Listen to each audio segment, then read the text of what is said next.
Sign up to The Economist for in-depth curated expert analysis of world events and topics ranging from business and culture to science and technology.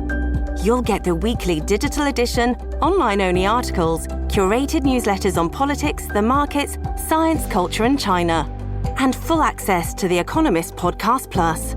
The Economist is independent journalism for independent thinking.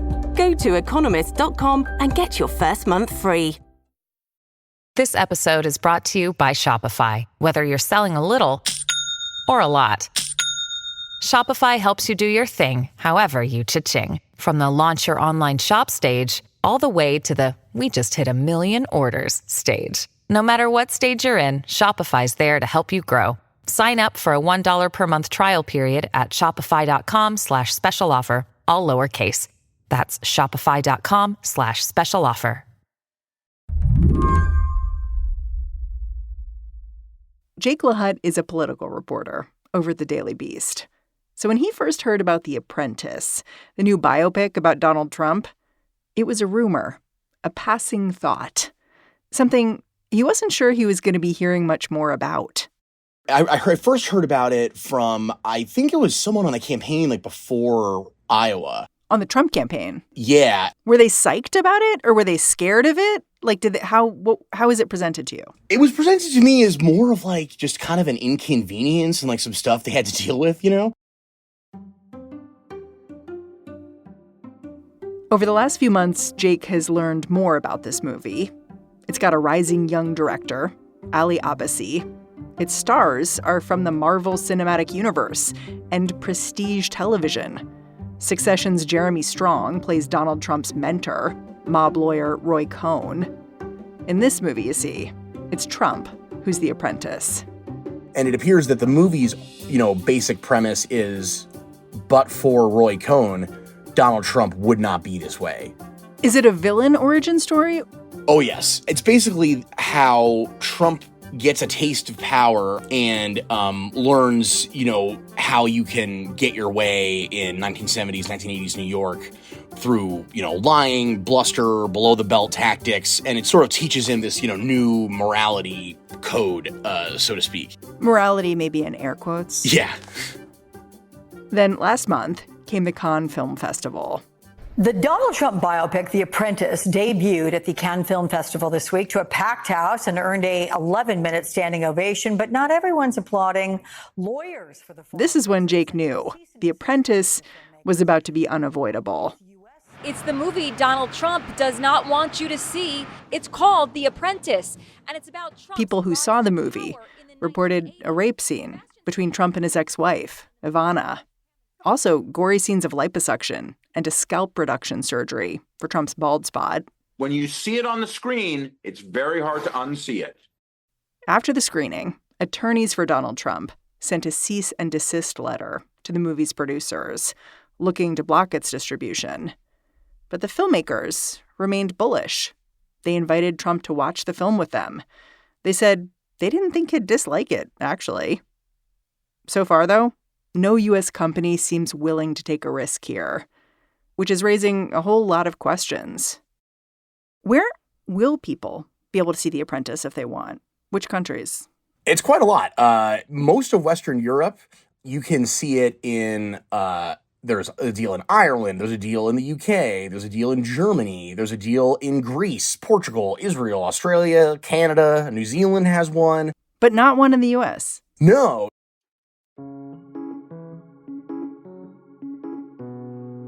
The director of this movie, just in the last couple of weeks, has seemed to become increasingly frustrated with the lack of a distributor for his film. Like, he tweeted that people in power don't want Americans to see his movie.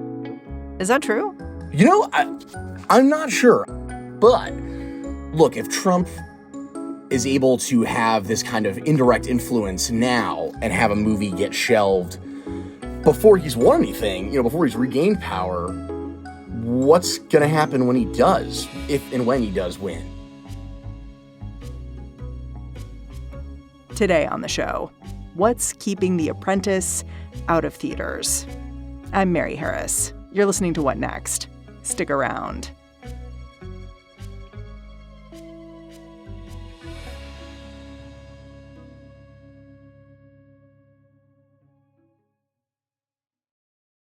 This episode is brought to you by Discover.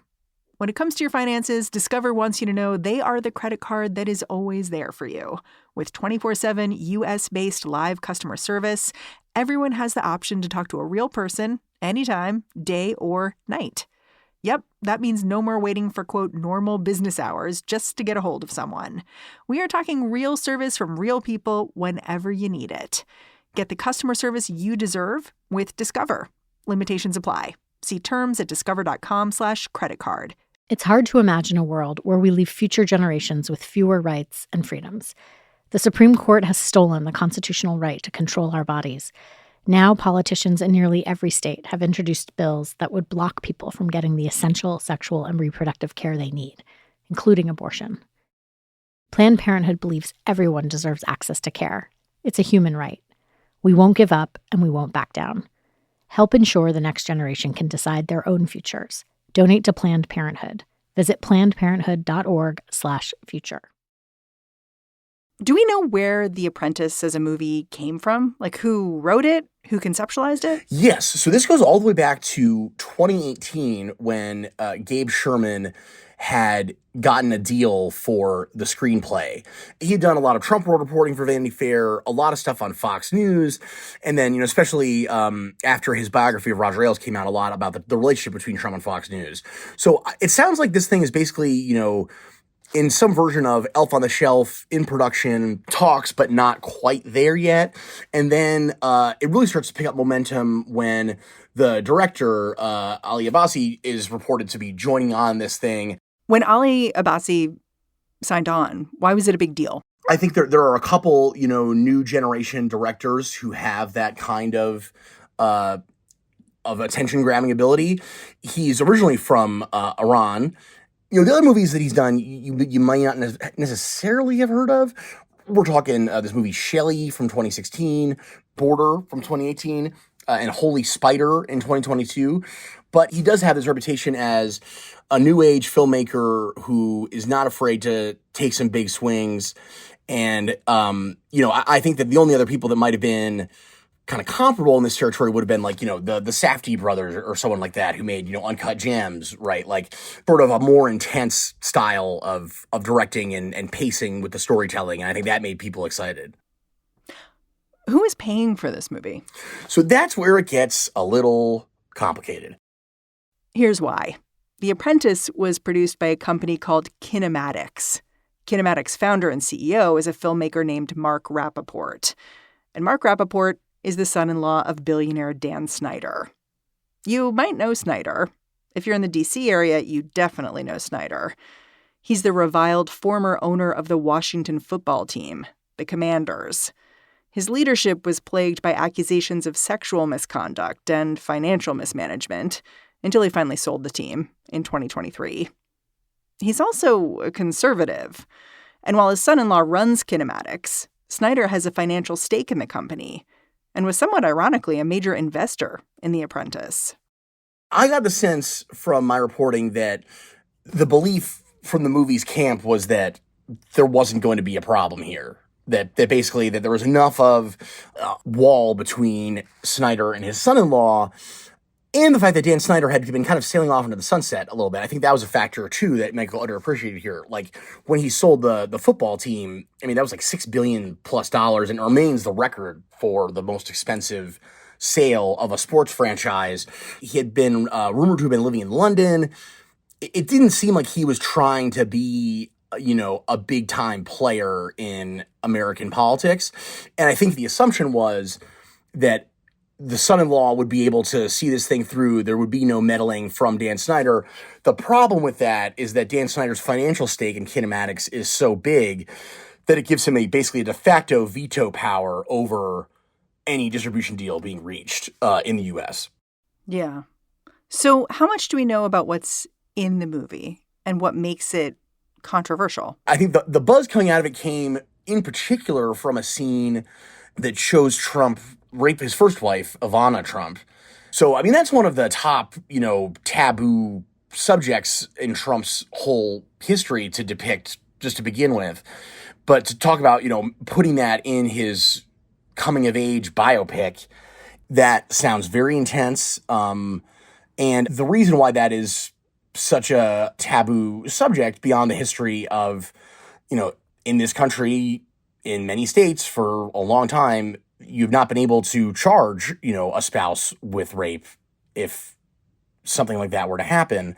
The added element that complicates it is that Ivana essentially retracted that allegation after her divorce proceedings with Donald Trump. So, well, it was a funny retraction. Like, if you read it, like she talks about how, in 1989, there was one occasion where we had marital relations and he behaved very differently toward me than he had in our marriage.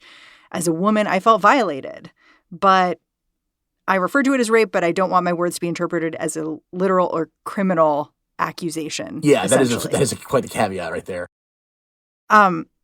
It seems to me from the reporting I've heard about the movie, the filmmakers are pretty transparent at the top of the film that there are fictionalizations here. And other than the rape scene, I think there are other things in this movie that if I was Donald Trump, I might find objectionable, like portrayals of me getting liposuction and a scalp surgery and portrayals of me using amphetamines, given that Trump is a noted teetotaler. There are things like that, too. But it also seems like the filmmaker is pretty transparent at the top, saying there are things that we fictionalized. Yeah, and as with any movie where, you want the structure of the story to work, you want to draw people in, making it documentary style with a bunch of actors doesn't really work that way. The other thing I think that it's important about what you mentioned with the hair transplant thing, that is tied up with Ivana's deposition around the alleged rape, where it involved, according to her at the time, Trump, pulling her hair in some sort of, reaction to this alleged hairline surgery he had going wrong. So you can just pick sore spot after sore spot after sore spot when it comes to some of these little details that we've heard are in the film.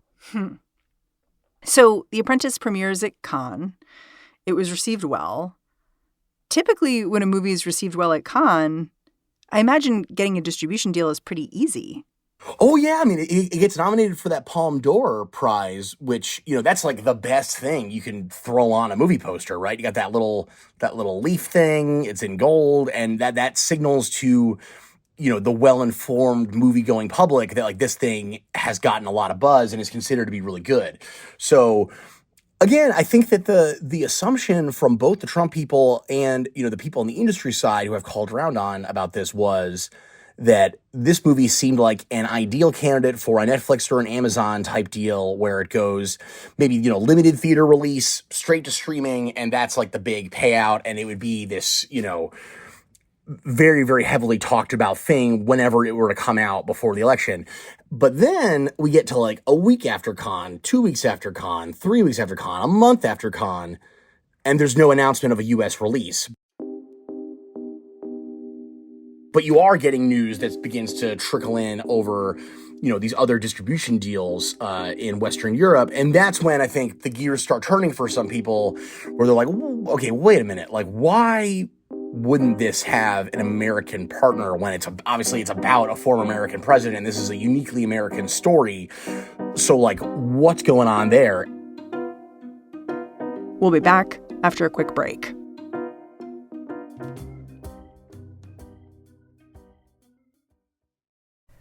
This episode is brought to you by Washington Wise. Decisions made in Washington affect your portfolio every day. But what policy changes should investors be watching? Listen to Washington Wise, an original podcast for investors from Charles Schwab, to hear stories making news right now. Host Mike Townsend, Charles Schwab's managing director for legislative and regulatory affairs, takes a nonpartisan look at the stories that matter most to investors, including the policy initiatives for retirement savings, taxes and trade, inflation fears, the Federal Reserve, and how regulatory developments can affect companies, sectors, and even the entire market. Mike and his guests offer their perspective on how policy changes could affect what you do with your portfolio. Download the latest episode and follow at schwab.com/WashingtonWise or wherever you listen. This episode is brought to you by Discover. When it comes to your finances, Discover wants you to know they are the credit card that is always there for you. With 24/7 U.S.-based live customer service, everyone has the option to talk to a real person anytime, day or night. Yep, that means no more waiting for, quote, normal business hours just to get a hold of someone. We are talking real service from real people whenever you need it. Get the customer service you deserve with Discover. Limitations apply. See terms at discover.com/creditcard. The initial reporting about what's happening with this movie was that Hollywood was scared of releasing The Apprentice. And I kind of don't get that because Hollywood likes making money, and this seems like something that would. So can you explain what that fear is potentially about? Yeah, and I think the fear is less about the revenue for the movie in the short term, which could be good, but at least for it legally to get out there, somebody's got to tack their company's name onto this thing for distribution, right? And I think that the best corollary for this, it's messy, but the best one you can think of would be how businesses reacted in like 2017 and early in Trump's first term to him simply tweeting about them. And there was all this consternation that if you're Ford or if you're some big American business, Trump could, send an angry tweet about you in the wee hours of the morning or the middle of the day, whenever, and that could wreak havoc on your business in a number of ways. It could have a short-term impact on the stock price. It could turn conservative customers against you. Just think about what happened with Bud Light when they had a trans influencer. Oh, yeah, right. For like them. that lingered, that boycott lingered for a while and had a material impact on Budweiser's business. So that's a great example, I think. Again, I wish I could be privy to these conversations. And if anyone listening to this happens to have, contemporaneous notes or records of these, happy to take a look at them and keep your name out of it. But this is the kind of chilling effect where, they're looking at, okay, it's not just about, the fall movie season. If he's back in the White House for the next 4 years, how badly could this guy mess with our business? Yeah, this is a whole separate concern. There's the concern over Trump just activating his supporters. And then I think there's the concern about what if he's reelected? We've released this movie and we need to do something and we have to get a government approval or something. What's going to happen to us? Totally. And that's where I think it's not hard to imagine that the Department of Justice or some other wing of the federal government could really do some damage here without even Congress needing to pass a new law. But yeah, the U.S. presidency is, arguably the most powerful executive tool in the world. And I don't think that the streamers and the studios are necessarily off base for worrying a bit about what carrying this movie could mean for, their business in a 5-year span, let's say. Yeah. And then last Sunday, there were some reports that this film was close to a distribution deal with a company called Briarcliff. But as soon as that started happening, you began reporting that actually, it may be that no deal could go through at all. Can you explain? Yeah, this is where it gets really tricky because, again, I think the assumption at the outset of the movie was that the Kinematics production company was going to be, solidly behind this thing, and that Mark Rappaport, the son-in-law of Dan Snyder, was not going to have any issues from his father-in-law. The problem is that even though Dan Snyder wasn't involved in the production of the film, his financial stake in Kinematics gives him this de facto veto power over a U.S. distribution deal. So that's one of the tricky things where it's the company has, no problem inking deals all over, Western Europe, no problem in Canada. But when it comes to the U.S., that's where, Dan Snyder seems to have drawn this line. He wanted a recut of the movie before Cannes. He clearly has some major qualms with how this movie went down. And then, it just sounds like the ultimate nightmare in-law relationship at this point, where Kinematics gets close to this deal with Briarcliff, which also, just on paper, seems like an ideal home for this thing. Briarcliff did, Fahrenheit 9/11. They've done a number of movies that have had either an element that was critical of American culture or some sort of, punchy taboo embedded in the storyline. Another good example would be Spotlight, a great journalism movie about the Boston Globe's investigative team looking into abuse of the Catholic Church. But then when Snyder comes into the picture, functionally how it works is he does need to sign off on the financials of a distribution deal because of his financial stake in kinematics via the son-in-law. So that's where the hang-up comes. And that's why Snyder couldn't really do anything about the actual making of the movie. He couldn't do anything before Cannes about the movie. But for the movie to actually land in theaters, he can, by virtue of the size of his financial stake in that company, say, no, not doing it. Yeah. I mean, according to Variety, the lawyers for kinematics were trying to halt the release of this film, which is kind of stunning that the lawyers for the company that made the film are trying to prevent its release. Yeah, I'm sure there are other examples of this happening in Hollywood before. I don't know of any. And I think that, that's what makes this so unique is you have the fact that this is happening in an election year. You have a billionaire who, by all accounts of the people around the Trump campaign I talked to, is not considered like a big time player in Trump world. Nobody around the Trump campaign thinks that Dan Snyder is one of the basically important billionaires in this cycle. But for someone like Snyder, if he wants to find another foothold in, American power in a second Trump presidency, that's where you start to see the incentives get a little wacky here, because it's in his financial interest for this movie to make money. Like you want to get the money from movie theaters. Snyder seemingly not caring about any short-term monetary loss and just going out on his own to do Trump a solid here. It's kind of hard to counteract that in terms of your own strategizing if you're on, the production side of it, when, like you said, they've already had some issues with the production company, and whether the lawyers pushing to have it not released was a Snyder idea or there were other concerns, that is not totally clear yet. But it's not an ideal scenario if you're the guys behind this movie. As I was getting ready for this interview, I was thinking about how last year at this very same time, the show was talking about a very different kind of political movie, The Sound of Freedom, which was about human trafficking, and it was definitely coded as conservative. And it didn't have a traditional big Hollywood release. It was released by an independent company that seemed to have a political agenda. It just made me wonder, how does a movie like that one get out there? And this one, it may just languish.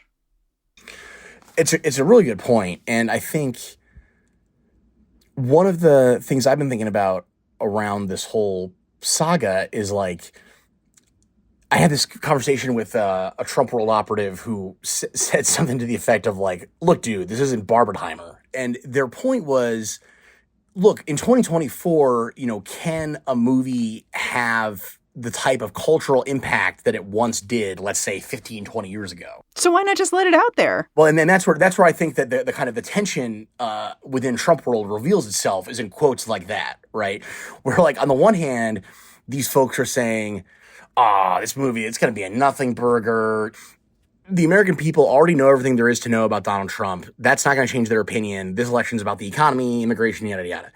However, I'm also talking to these folks under the condition of anonymity because they know that if the boss sees them talking about this movie, that's going to cause a problem for them. And this movie, just by virtue of depicting Trump's early years, by virtue of having Roy Cohn as a main character, it's a problem for them. They don't want this to be a discussion. They don't want people asking Trump about it.